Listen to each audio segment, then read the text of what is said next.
Portland is now in the third year of a homeless state of emergency. The city has taken steps forward, but still there are 1,500 people plus living on the streets, sleeping there every single night. If you're elected, what is the first thing that you would try to do to address this problem? And we'll start with Loretta Smith.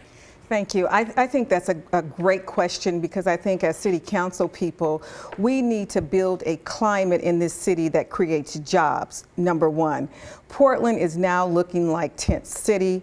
We need to do something about this. As a leader, you need to have bold ideas like the one I had for Wapato. I still believe that that's an opportunity to get those 1,700 folks off the streets and making sure that they have an opportunity to have an opportunity.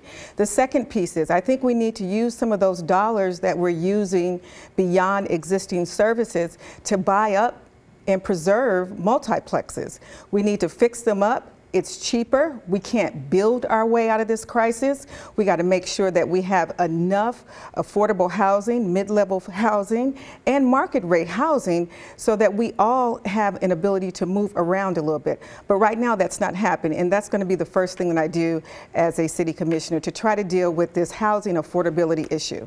Loretta Smith, thank you. Andrea Yes. Valderrama. You know, when I talk about homelessness, I talk about it as an affordability crisis. We have to make sure that at the core of this conversation, we are looking at homelessness as a symptom of poverty. And so to respond, we have to make sure that we are providing the right economic opportunities for families, for our most vulnerable people who are on fixed incomes or seniors, to be able to stay in their homes long term. It's not just about building new housing. It's about making sure that someone has the opportunity, a whole family has the opportunity to thrive long-term in that housing, and that requires additional services, not only mental health or wraparound services. The number one reason for chronic homelessness of women in the city of Portland is domestic violence, and we don't talk about that enough. So we have to be much more intentional about what services we're providing so that families have the opportunity to thrive long-term. Andrea Valderrama, thank you. Joanne Hardesty. Thank you so much for that question. There's not a one-size-fits-all solution. Your income should not determine what zip code you live in.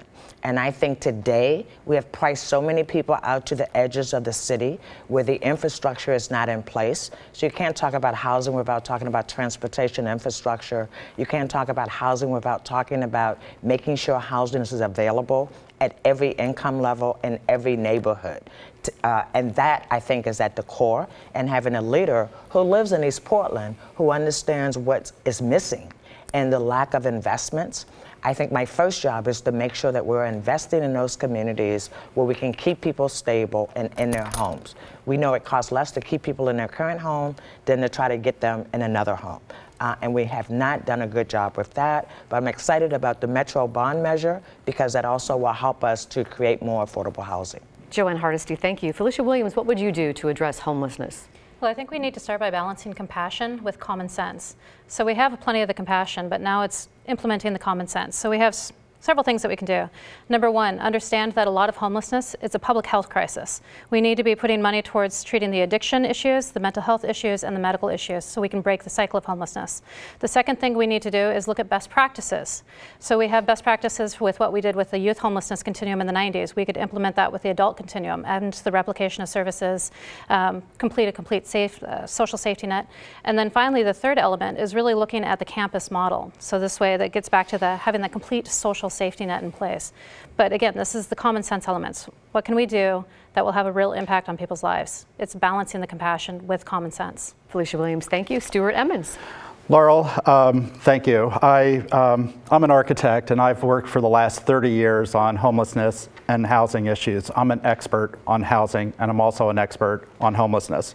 What I would do is I would implement this. This is called the Portland Home Project that I released a month ago, and it takes everybody off our streets in 2 years into safe, warm, and dry housing and shelters. And in 4 years, we would have 75% of our people who are houseless in housing. And the housing is, I've looked at lowering unit costs to 50% of what the government is doing right now. It includes services, it includes job training, it includes obviously services for mental health and substance abuse. This is a community-driven, citywide project that would bring our community together, which is exactly what we need right now. Imagine our city if no one was sleeping on our street.